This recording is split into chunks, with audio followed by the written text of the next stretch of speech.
Okay, ire-react lang natin itong revelasyon ni Vice President Inday Sara Duterte patungkol po dito sa sinabi niya na na-wrong send itong si First Lady Liza Araneta Marcos sa kanya.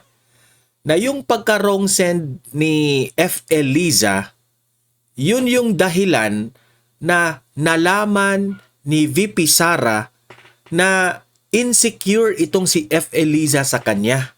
Okay? Hindi po ito nangyari ngayon. Nangyari po ito noong kaibigan pa si VP Sara at si Bongbong Marcos. So, ito yung nagpapatunay na plastic talaga itong si First Lady Liza Araneta Marcos. Kahit nung panahon ng kampanya, plastic na pala itong babaeng ito kay VP Sara. 2 o'clock ng madaling araw na wrong send itong si First Lady Liza Araneta Marcos. At hinala po ni VP Sara na baka lasing ito, hindi pa natutulog, tapos na wrong send siya. Sinabi kasi doon sa text messages na feel na feel. Tapos may YouTube link. Ang YouTube link na yun ay speech ni VP Sara. So parang anong tawag doon? Parang may sinend siya na parang sa Bisaya pa, ginalibak itong si VP Sara siguro nila. Tapos na wrong send. Ito. Pakinggan nyo si VP Sara ha. Pakinggan ninyo. Nakikinig lang ako sa bulong niya. Kung makikita niyo yan sa footage, nakikinig lang ako sa bulong niya. Hindi ko nga alam bakit nagbubulong eh. May timeline nga yun eh. Yung una, di ba, take care. Tapos, na-outside ako lang po siya. Kaya sila nag-meeting ni ma'am sa, kumain sa Davao. Tapos doon na siya mag-ingat ka. Tuturuan kami. Mag-ingat siya sa asawa. Ano pa yung ibang mga instances na binubulungan kanya na hindi mo naiintindihan? Yung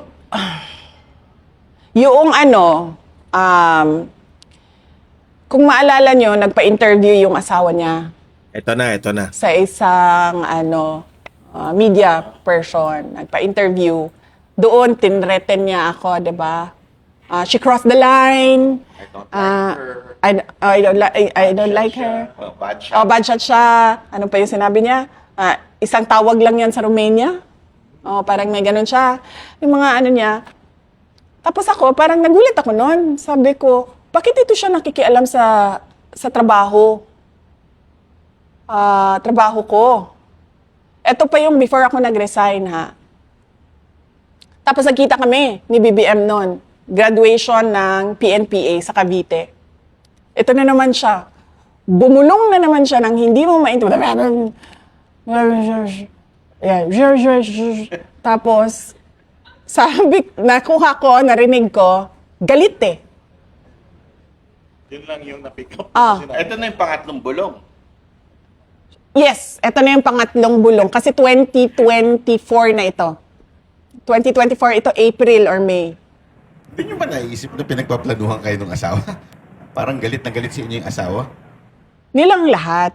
Alam ko naman na galit yung asawa sa akin eh. Kasi Ito. noong hindi pa niya ako kilala, nag-miss-send yan sa akin. Grabe. Ang asawa niya. Hindi kami magkakilala ha.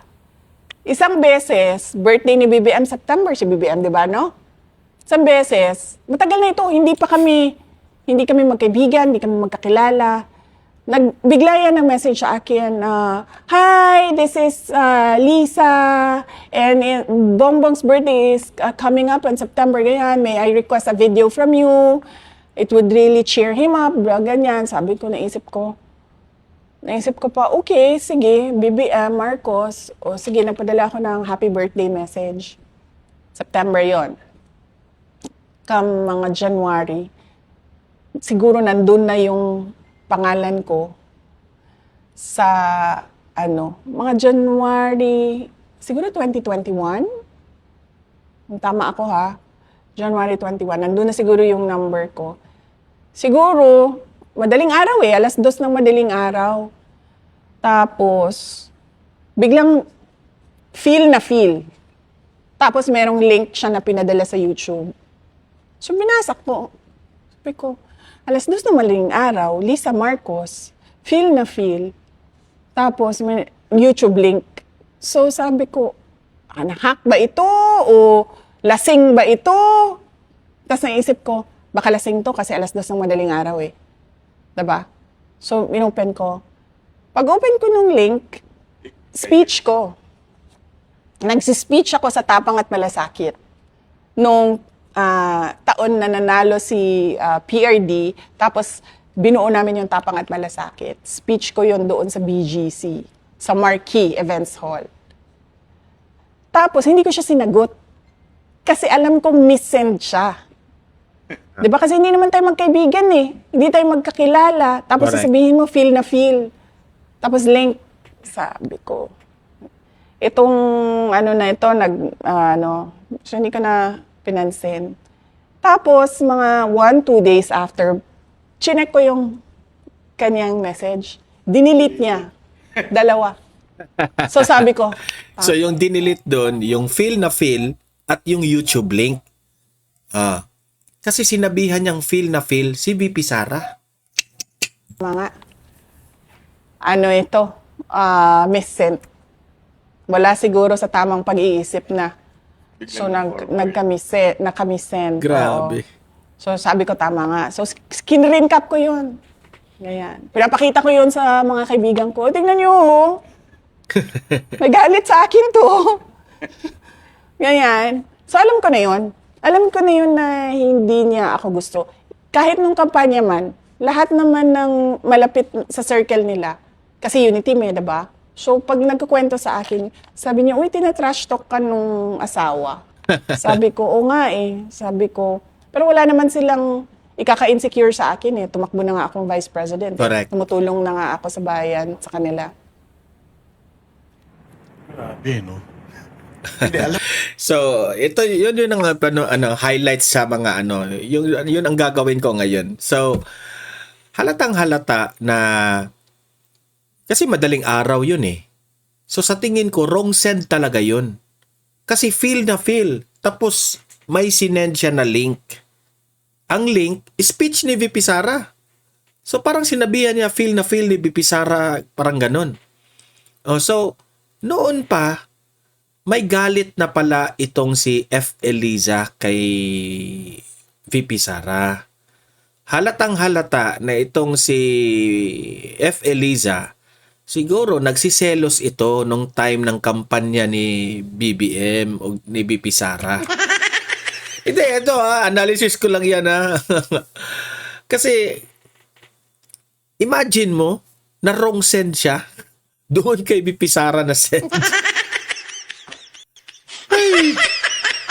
Sobra pong nakakahiya. Kaya tama ang sinabi na yung si VP Sara man ang pauso ng manggagamit, 'di ba? Kung maalala ninyo, kumakain ng mangga si VP Sara. Tapos sinabi ni VP Sara, mangga ito, manggagamit. Kasi alam ni VP Sara na ginamit lang siya. Ginamit lang siya doon sa panahon ng kampanya para manalo si BBM. 'Di ba? Sobrang kapal po ng mukha nitong Marcos family. Sila pa yung tinulungan para manalo. Ginanyan pa nila si VP Sara. Hindi man nagsisinungaling itong si VP Sara kasi may ebidensya, in-screenshot niya pa. Sabi ko dito, good luck talaga no kapag si Auntie Claire, na naman si Auntie Claire dito. Anong tawag dito? Magre-rebuttal na naman si Auntie Claire dito. Paano yan? May ebidensya si VP Sara. Sana i-post ni VP Sara yung tunay na screenshot dyan nang narong send si F. Eliza para naman makita ng taong bayan. Okay? So, kayong mga audience ko dito sa Don Mar TV, mag-comment kayo ha. Anong masasabi nyo tungkol dito sa issue na ito ha? Basahin natin yan mga comments niyo sa comment section. Paki-like, paki-share po itong video na ito para kakalat ito sa taong bayan. At subscribe na rin sa mga first time dito sa aking channel para updated kayo sa mga trending na balita. Okay? See you in my next video. Have a great day. Have a great night. God bless po sa ating lahat. Mabuhay ang Pilipinas. God save the Philippines.